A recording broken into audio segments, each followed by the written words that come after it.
And a good Saturday morning. Welcome to SportsCenter. I'm Josh Elliott. Some dissension in Dallas. So can Pac-Man help calm the savage waters? John Clayton answers. And I'm Steve Bunin. A big day on the Diamonds. From walk-offs to extra inning thrillers to an 8-run rally. We've got your baseball fix straight ahead on SportsCenter.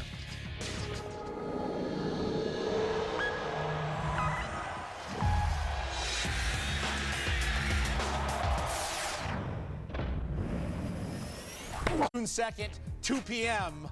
Buckle up. My turn. Got to prove to my mom I'm actually doing the show. Later. Not yet, though. Not yet. Derek Fisher, you could have said this. Derek Fisher will be by a bit later. He's talking finals as well. A bit later in the program. Oh, Steve.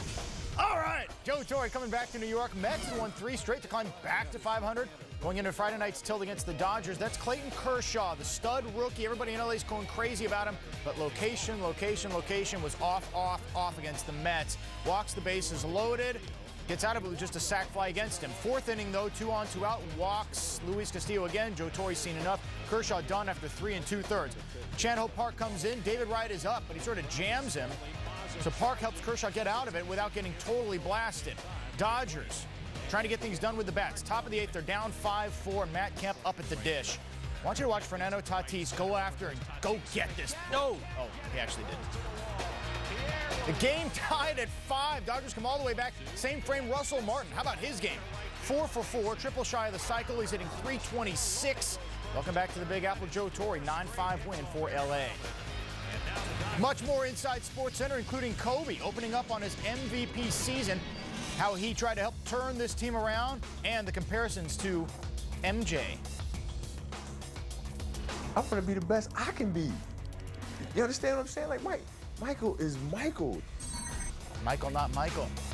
And some dissension in Dallas. Teammates feuding as one Cowboy calls out another. Can Pac-Man actually suit the situation? 2 surprising division leaders squaring off last night, and a dramatic walk-off with the White Sox and Rays. Don't miss it. Plus, the best of the B. The competition wrapped up yesterday. Don't miss the hilarious moment from the finals. Numbnut. Numbnut. Oh, numbnut.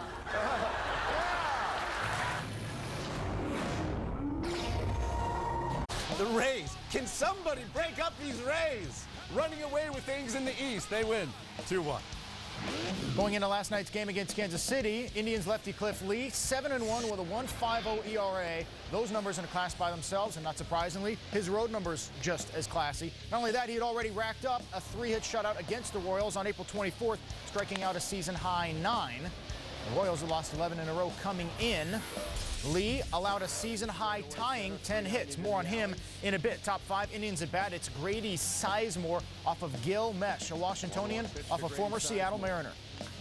And Sizemore, for the 2nd time in this game, 10th time of the year, goes yard. Indians pull within a run at 4-3. They're up 5-4, bottom of the 6th, 2 on, 2 out for Esteban Herman. Just being smart, going the other way with the ball.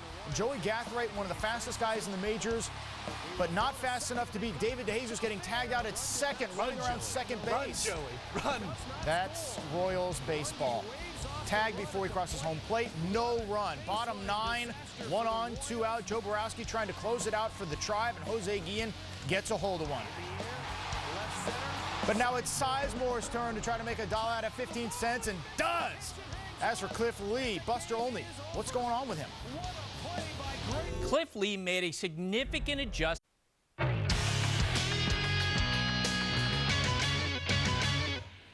Among the 12 qualifications for eligibility at the National Spelling Bee, which WRAPPED up last night, number 4, the speller must not have repeated a grade for the purpose of extending spelling bee eligibility. So, Josh, you were out, sorry. And my favorite, number 7, the speller must not have completed or have been enrolled in more than 2 college-level classes or 6 high school-level classes. Who's enrolling their 14-year-old in more than 6 high school classes? High schoolers don't even take more than 6 high school classes. The one highlight you got to see from the championship finals last night comes right at the top. Enjoy. Numbnut. Numbnut. Numbnut. Oh, numbnut. That's a relief. And that is a great sense of humor and calm relaxation from Samir Mishra, 13 years old. This is his 4th year in the competition. I like this kid. I like him. You had him in the pre-B pool. He's actually in the academic Super Bowl, wants to be a neurosurgeon. So we get down to 3, and Tia Thomas, who probably will be a neurosurgeon, she has a misfire, finishes in 3rd place. So we got just 2 spellers left. And Siddharth Chan misspells prosopopepi. So it's down to Samir. G-U-E-R-D-O-N.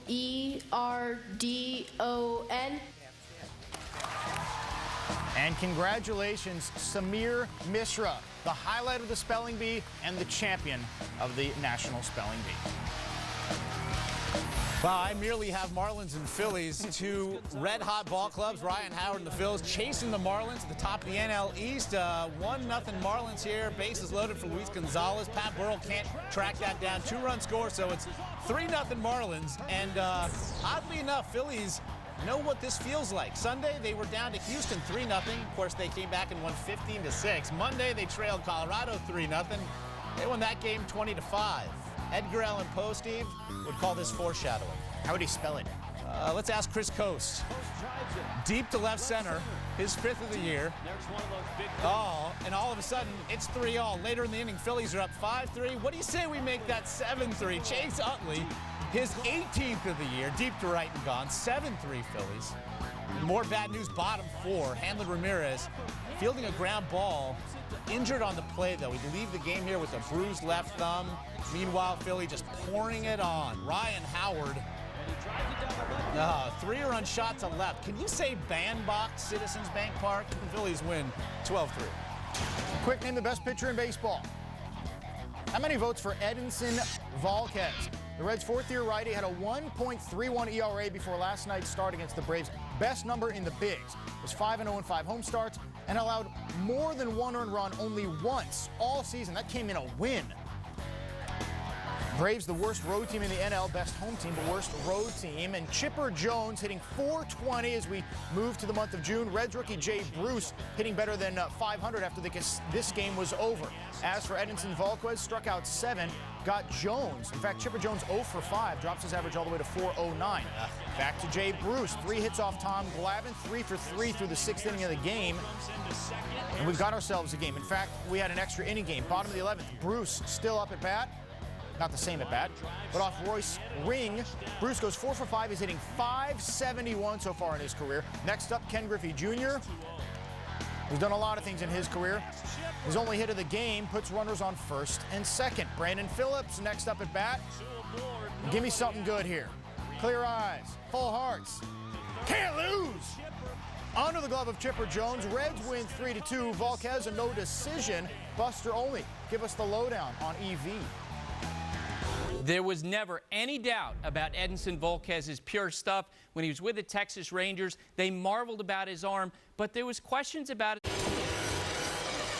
Passing the bottom of the hour, SportsCenter right now to update you on what went on in the world of sports last night and this morning. Game 6 of the Eastern Conference Finals, 4th quarter, Celtics down 2. Paul Pierce putting Boston up 1. 30 seconds later, Pierce, fade me. Celtics headed to the NBA Finals to take on who else? The LA Lakers. How good will that be? Dodgers Mets, top 8 here. Dodgers down 5-4. Matt Kemp takes Aaron Heilman to right center. Fernando Tatis, partial credit for the effort, but Juan Pierre still comes around to score. Game tied at 5, and then they break it open later in the inning. Russell Martin, a triple off the cycle. Single scores a run there. Dodgers go on to win 9-5. How about White Sox and Rays? A couple of division leaders in the American League. And in the bottom of the 9th, Cliff Floyd, 4th career walk-off. The Rays just keep on winning. And how about Manny Ramirez? Birthday boy and his Bo Sox. Can they keep pace with those Rays? Well, he didn't hit number 500 career home run last night, just went 1 for 6. However, here in the 13th, he gets to second after an error on Melvin Mora. Mike Lowell then is going to plate the birthday boy with a single to left. Red Sox take a 3-2 lead here. They go on to win 5-2. So could the Yankees keep track? The cellar-dwelling New York Yankees, they have won 6 of 8, and that right there, Glenn Perkins. He's won his last 2 starts, but these are the Yankees. So Melky Cabrera singling here. It's going to plate Shelley Duncan and Robinson Cano. in the fourth, so the game's tied here at 4. Next inning, Alex Rodriguez. Oh, Perkins grooves one, and A-Rod knows what to do with it. Deep to center, stays in the park, but Bobby Abreu trots around from first. A-Rod 3 for 4 on the day, 2 ribbies. Yankees up 5-4. So no more Jabba as an 8th inning bridge to Mariano Rivera. You have Kyle Farnsworth, and that's what you get from Kyle Farnsworth. That's what you wished for, Yankees fans. Buddy. Justin Morneau. Oh, boy, 3-run shot. So the Twins are now down just 6-5. However, it was a struggle over that bridge, but here's Mo Rivera, and there is the 14th save in as many opportunities. The Yankees get the win, 6-5. Hours after clinching the West, Kobe Bryant sat down with our Stephen A. Smith. Hear how close Kobe was to not being a part of this Lakers season. How serious were you about leaving? From A-Rod and the Williams sisters to LeBron and Sid the Kid, they all delivered on the mad hype surrounding their debuts. Ahead, a look at the next phenom ready to take his turn. And John Kruk is covering the Women's College World Series, faced off against one of softball's top pitchers and came up way short. Oh,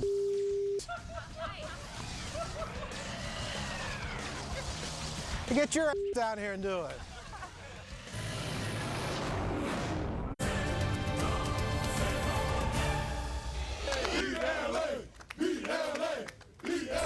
Yummy! For the first time since 1987, the NBA's best rivalry gets renewed in the finals, and here's how the Boston Globe celebrated this morning. A green dream indeed. Most Lakers insiders agree Kobe Bryant played a role in Shaquille O'Neal's departure from Los Angeles. How big a role? It depends on who you believe. But a bigger role on the court is exactly what Kobe craved, and it's exactly what he got. 4 seasons later, he's got the Lakers back in the NBA Finals for the first time since Shaq left. For the Sunday Conversation on SportsCenter, Stephen A. Smith asked Kobe about the winding road that nearly led him out of L.A. as well. When you look back to how you felt a year ago. Micah Owings, not a phenom, he's just darn good. On the mound last night, we're always more excited to see what he does at the plate. Maybe that hype was getting to him. 0 for 9 in his last 3 games with the stick, dropping his average from 417 to 294. On the mound, solidsman. 6 wins this year, had 8 all of last season. Diamondbacks have lost 4 straight since Owings beat the Braves on Sunday. Manny Ecta and the Nats certainly knew that. Bottom of the 6th, Chris Snyder with 2 on and 1 out. This is just good placement. Back up the box, just past Christian Guzman. Justin Upton scores, ties the game at 3. And next up is Micah Owings. Again, the slump coming into this game. Had a hit in the game, but didn't have one there. In fact, 5, 4, 3, 2, 1 contact. Double play, inning over. We're still tied at 3. Top 7, Willie Harris was 0 for 4 until that swing takes Owings out of here. The second of the season, hitting just 172. Nats win 7-4. Chris Singleton, what is Owings' staying power? Micah Owings has staying power, and he... Can you say Cubs and Rockies? Chicago coming from behind to win in each of its last 3 games, all at home. They had 4 straight wins overall. A lot of wind at Wrigley Field. It's Chicago. What else is new? Top 3, Chris Iannetta. Went 2 for 4. Win carries us out of here. Ted Lilly gave up 8 hits and 7 runs in just 3 innings. Chicago was down as many as 8 runs, but starts to chip away. Bottom 6, down 6 runs. Jim Edmonds went 3 for 4. And just get it up in the air on a day like this, and it might just go yard. It does. His second of the season. 3 for 4. He bumps his average up to 186. Bottom of the 7th. Henry Blanco comes in off the bench, goes 2 for 2. Gets one right over the middle of the plate. Again, get it up in the air. That's out of here. Blanco hitting 353. Cubs, now it's just a 3-run lead for Colorado. 3 batters later, it's Edmonds one more time. Full extension, finding the gap. It's not a home run, but it scores a couple more. Cubs within 1, and next up, Mark DeRosa. Josh Elliott, believe it or not, DeRosa going to be your hero.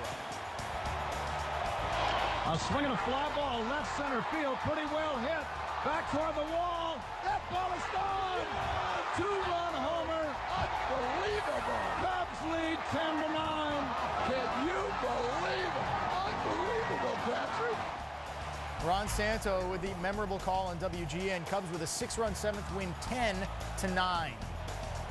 Day 7 of the 2008 French Open underway, and the only American left, men or women's draw, Robbie Ginepri wins again. He's into the 4th round for the first time. In fact, he'd never even won a French Open match before this summer, 0 for 5. As for the men's draw, your basic big picture look, the top 5 seeds are all in. Each of the next 11 are all out.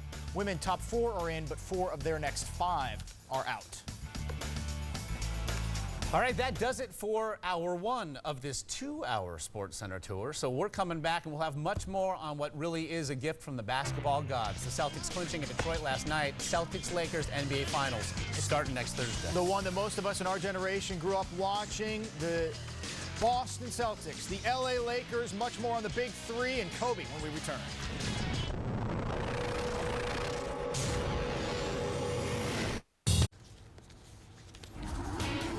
The championship finals of the National Spelling Bee were last night on ABC, and here is the highlight of the tournament. Numbnut. Numbnut. No. Numbnut. Oh, numbnut. That's a relief. Yeah, I knew what the first one was. I don't know what the second one is. Yeah. But that's why I never made it past, like, regional. But my man Samir here. This is like the 4th year he's been in the competition. He was in the academic Super Bowl. 13 years old, wants to be a neurosurgeon if the whole spelling thing doesn't work out. We get down to the final 3. Tia Thomas was one of them, but she goes down. 2 left. It's Siddharth Chand has to spell prosopopeia. I don't even know what that is, nor can I say it or spell it, so it's just Samir and one word for history. Guerdon.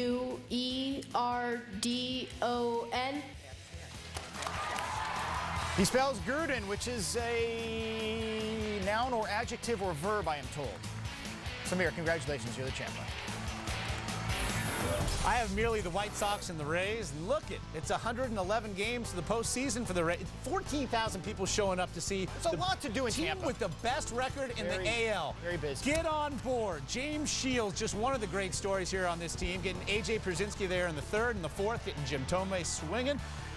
1 earned over 6 with 6 Ks. Jose Contreras of the White Sox, though, also in 1st. Also surprising. Also cruising. Eric Hinsky swinging there in the 5th. In the next inning, gets Carlos Pena. So 7 innings pitched, 5 strikeouts, 1 earned. So 1 earned, 1 earned. It's 1-1, bottom 9 when Cliff Floyd strode to the plate. And there's a shot back into deep center. All the way back lines. That ball is gone. Home run. Almost unbeatable at home they are. What a tremendous story. Rays win 2-1. Time to talk baseball with John Kruk, our BBTN analyst, who's in Oklahoma City for the Women's College World Series. John, we're going to talk about the Rays in a second. Let's start out with the Cubs. Best record in baseball, 5th straight win last night, 4th by a late comeback, 7th inning or later. As you look at them, though, what might be an Achilles heel that might derail this season? Well, the health of Kerry Wood. If he stays healthy, everyone gets slotted in their right spots. I'm talking about Carlos Marmol and Bobby Harry. You shorten the game dramatically with those 3 pitchers in your bullpen. Power arms that strike people out. The starting pitcher can get into jams. These guys can come out and bail them out with a big strikeout. But if Kerry Wood goes down, now all of a sudden, who's the closer? Is it Marmol? Is it Howery? Everything gets mixed and matched for Lou Piniella. If Wood stays healthy, though, this team's going to run away with the Central. You got the Marlins a half game back in the NL East. Tampa Bay still on top of the American League East. We just saw the dramatics from last night. Which of the 2 Florida teams, in your mind, is a better bet to make the postseason? Well, you know, pitching wins, and I think when you look at the pitching of the Rays, the depth of their starting rotation, to me, is the key for them to have long-term success this season and to compete with Boston, New York, and Toronto in this division. But you're talking about Scott Kazmir, you know, a guy who's 4-1, the ace of the staff, Shields, Edwin Jackson, Andy Sonnenstein, and Matt Garza. All these pitchers are pitching great. They're going deep into games. They're letting their bullpen, you know, Joe Madden mix and match the bullpen. But when you have that depth in rotation, you're not going to have long losing streaks, and that's been a problem with this team in their history. We've got 2 months pretty much in the books. With June upon us now, who's a guy who's had a slow spring that you think will heat up in the summer? Well, Miguel Cabrera, the Detroit Tigers. And look, Detroit is awful right now. They're a bad team. They have no pitching, whatever.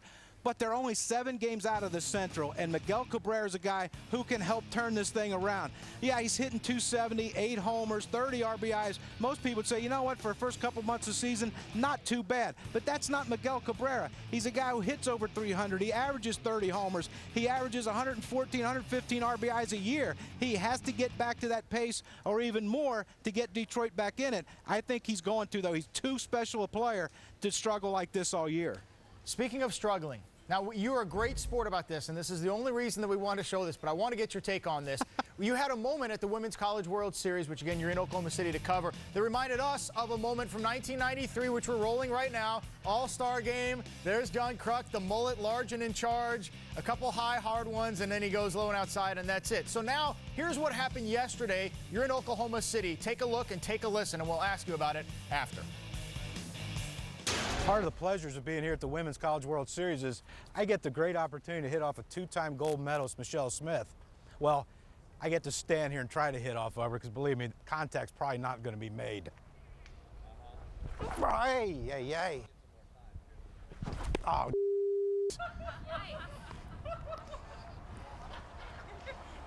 get your ass down here and do it. So, John, you know, when you start swearing, I know you're intense about this. At what point did you really start giving it 100%, and what happened then? The results were the same. She was talking a little bit too. Michelle can talk a little bit, but you know, it's the difference in the plane of how the ball comes at you. I mean, she's throwing a rise ball that's not only rising up into the strike zone, but also cutting away from you. So picture Mariano Rivera throwing that cutter, but then having it rise up about a foot or two at point of contact. After a while, I said, you know what, I'm not going to really embarrass myself here.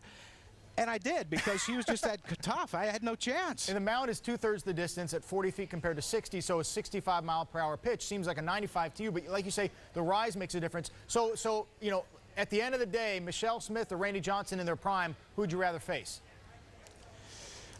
Probably Randy, because I know Randy would throw me a fastball every once in a while that was straight, and I might have a chance to luck into one. Plus, I don't know if you saw the end of the piece, you know, Michelle and I exchanged pleasantries, a little hug and a kiss on the cheek. I don't think Randy would go for that, and I'm pretty sure I wouldn't either. Hey, before we let you go, the National Spelling Bee Final was last night, so all of our guests this morning on SportsCenter get the treatment. We'd like you to please spell, and this is the last name, not the first, Jared Saltalamacchia. And you may buy a vowel. Man. S-A-L-T, Yep, salt, A-L, Yep. A-M-A-C-C-I-A or something like that? Oh, you almost had it. You were 1 H shy. John Kruk, K-R-U-K. Gosh. Thank you for joining us. We'll see you noon Eastern, 9 Pacific on ESPN. In a loser-out game, big one, the top-seeded Florida Gators against Virginia Tech. Thanks, Krucky. All right, see you guys. All right. Dodgers and the METS Mets against Clayton Kershaw, no relation to Nick from the 1980s. Kershaw, the youngster for LA, they're expecting big things. His pitching coach says got a good fastball, good curveball, good changeup. Well, he does, but none of them found the strike zone last night. Walks, the bases loaded. Troubles continuing in the 4th inning. Joe Torre says, I've seen enough, son. You got a long career in front of you. Pitch it over the plate. Chan-Ho Park does, and David Wright gets sort of fooled, tops it to short. So not a ton of damage done. Kershaw allowed 4 runs in 3 2/3. 8th inning, it's 5-4, Mets on top. Matt Kemp doing the smart thing, going the other way. And Fernando Tatis gets an A for effort, but I don't know, question mark for a result. Game tied at 5-run score, same frame. Russell Martin 4 for 4, triple shy of the cycle. Dodgers win at 9-5. It's a nice welcome back to the Big Apple for Joe Torre. Red Sox and Orioles, Boston, a brutal roadie thus far. Slice, he takes on James the Colossus Thompson. He's 2-0 in Elite XC. Kimbo Slice is, having won his last fight against Tank Abbott. Kimbo Slice, what a name, what a story. Turns out it's not his real name, that's Kevin Ferguson. But his story is real, and it's a promoter's dream. A former bodyguard for a pornography production company, he became perhaps the world's best-known street brawler. Not that that's anything to write home about, but in this internet-dominated age, it is something to YouTube about, and it vaulted him to a sort of superstardom. Rachel Nichols profiles him in this E60 report. And we out. ESPN. All at you, baby. Holla back. For better or worse, Kimbo Slice, the main draw tonight as CBS becomes the first major network to show full mixed martial arts matches in prime time. Oh, just, heads up. It's our not top 10. It's coming up. Moments you're going to want to see, even if they don't really want you to see. And over the top. Checking the wall, and the ball reaches up. Hits him right in the head. He goes over the homer. Look at this. Boink. But that shot will live forever. Well, in honor of that epic misplay that happened 15 years ago this week, we, and by we I mean Steve and I, decided to stitch together, 10 more feats of ignominy, all for your viewing pleasure. And since it's spelling bee, ignominy? Well, you have a prompter there, Steve. Carry the one. You've also got the not top 10, number 10. And I start with number 10, White Sox Indians Wednesday, Alexi Ramirez. Whoops. We have one of these in the ESPN softball league by an anchor who will not be named, but he knows who he is. What's his name rhyme with? Mike Hill. Indians Royals yesterday. Infield pop-up. Casey Blake. Oh, just the start of the travails. To call that easy would be to really undersell the word easy. It's all right, Casey. You're still, in the major leagues, and I'm not. I like the circus music. Royals Blue Jays Monday, Marco Scutero. Whoops. Ho, ho. Oh. It's not really his fault. Well, whose is it? As much as it is the second baseman's fault. Anyway, run scores. All right, how about Phillies Astros number 7? Last Saturday game. Miguel Tejada is going to fake a pickoff, but the pitcher, Doug Brocail, is actually throwing the ball. Tejada never anywhere near second base. Of course, the ball into the outfield. And how about pacing? A major problem for Bobby Hall at the Cubs game last night.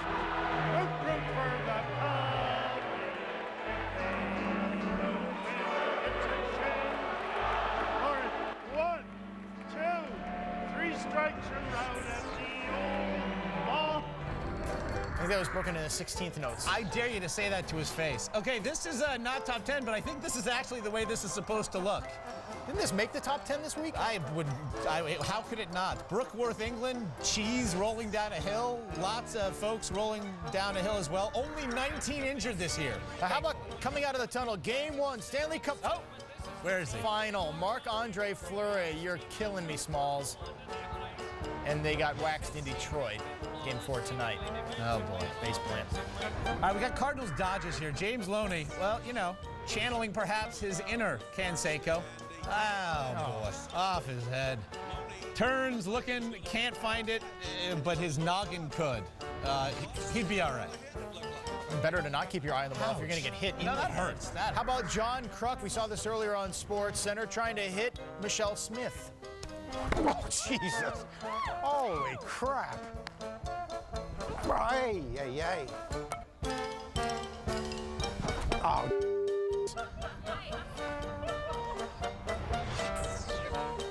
get your ass down here and do it.